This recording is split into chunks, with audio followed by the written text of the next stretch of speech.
Buyer paid nearly $1 million for a business doing $2 million a year in revenue. He ran the numbers on the listing, liked what he saw, and signed. 6 months later, after payroll, trucks, parts, insurance, and SBA loan payments, he was taking home a fraction of what the revenue suggested was possible. The business was busy every single day. It just wasn't valuable. That gap between what a business collects and what it actually produces for the person who owns it is the most expensive mistake first-time buyers make. Revenue is the number that gets featured in every listing. It is not the number that determines whether buying that business changes your life or costs you everything you put in.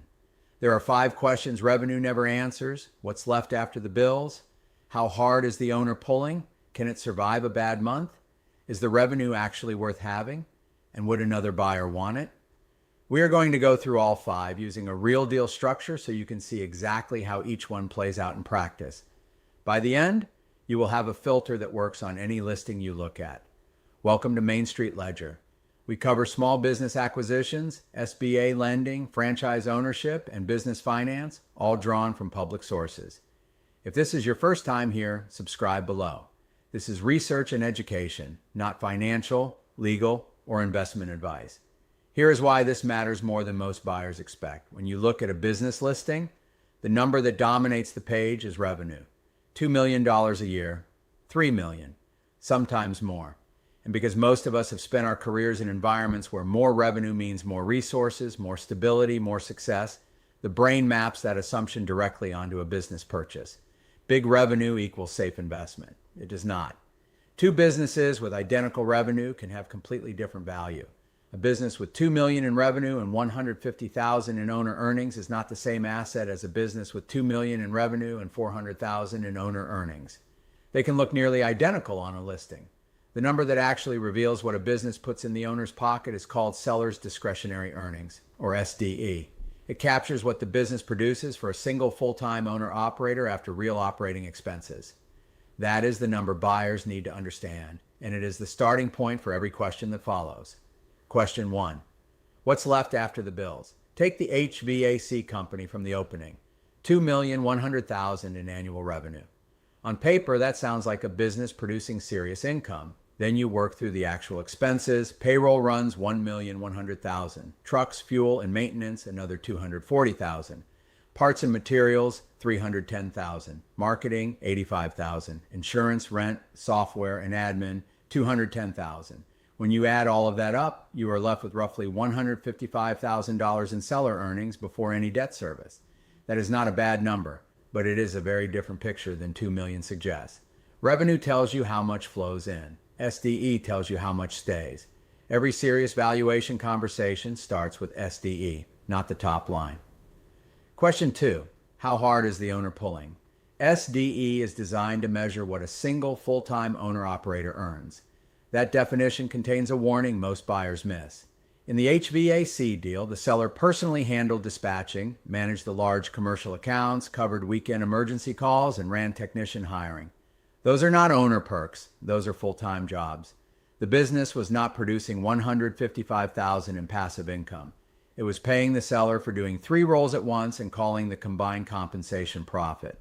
When the buyer steps in, he either absorbs those roles himself, which means he just bought a job with a large loan attached, or he hires people to fill them, which means the SDE number shrinks fast. The question every buyer needs to ask is not what the owner earns. It is what it would cost to replace everything the owner does. That brings us to the third question, and this is where the financial stakes get real. Question 3. Can this survive one bad month? Businesses with high revenue and thin margins have almost no cushion. In this deal, the buyer financed the acquisition through an SBA 7A loan, which is the program specifically designed for changes of ownership and the one most buyers in this price range actually use. Annual debt service on this deal, at typical current rates on a 10-year note, could run somewhere in the range of $120,000 to $135,000. That is not a charge the business can defer. The loan gets paid whether revenue holds or not. After debt service, the buyer in this scenario is left with somewhere between $20,000 and $40,000 before taxes.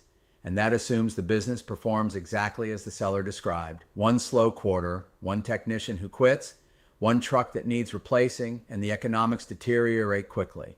The business does not fail because revenue disappears. It fails because there was not enough cash left after the debt. Question 4. Is all that revenue actually worth having? Not every dollar of revenue is equal. $1 million of recurring maintenance contracts is very different from $1 million of one-time emergency repair calls. Some revenue comes attached to a handful of demanding commercial accounts the seller personally manages. Some depends on a seasonal spike that is difficult to replicate. Some carries hidden service costs that eat the margin before any profit appears. In the HVAC deal, a meaningful portion of the revenue came from commercial contracts the seller had built through personal relationships over 12 years. Those relationships did not automatically transfer. The buyer inherited the contracts on paper. Whether he kept them was a different question entirely. When you evaluate a business, the question is not just how much revenue it produces. It is where that revenue comes from, what it costs to keep it, and whether it survives the transition. Question 5. Would another buyer want this? This is the most clarifying question on the list. Value in a business transaction is not what the seller believes. It is what a rational, informed buyer would pay and what a lender will finance. SBA 7A loans cover changes of ownership up to $5 million, and lenders underwrite based on whether the business can actually service the debt, not on revenue, on cash flow. A business that is owner-dependent, hard to transfer, and operating on thin margins does not underwrite well regardless of what the top line says. The clearest test of a business's real value is this: can it service its debt, pay the buyer a reasonable income, and keep operating without the seller in the building?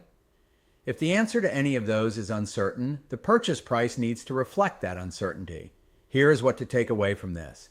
Two businesses with identical revenue can have completely different value. The top line is a starting point, not a conclusion.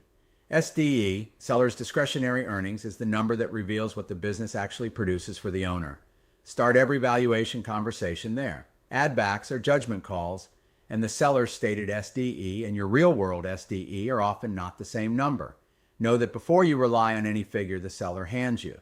A business that depends on the owner for sales, operations, and key relationships is not as valuable as it looks. That owner labor has a cost, and the buyer will pay it one way or another. The clearest test of value is simple. Can the business service its debt, pay you a reasonable income, and keep running without the seller there? If you cannot answer yes confidently, the price needs to come down or the deal needs to be restructured. Revenue tells you how much money moves through a business. Value is what reliably stays behind after the work, the risk, and the debt are removed. If that framing changes how you look at your next listing, subscribe below. There is more where this came from. Research the deal before you fund the deal.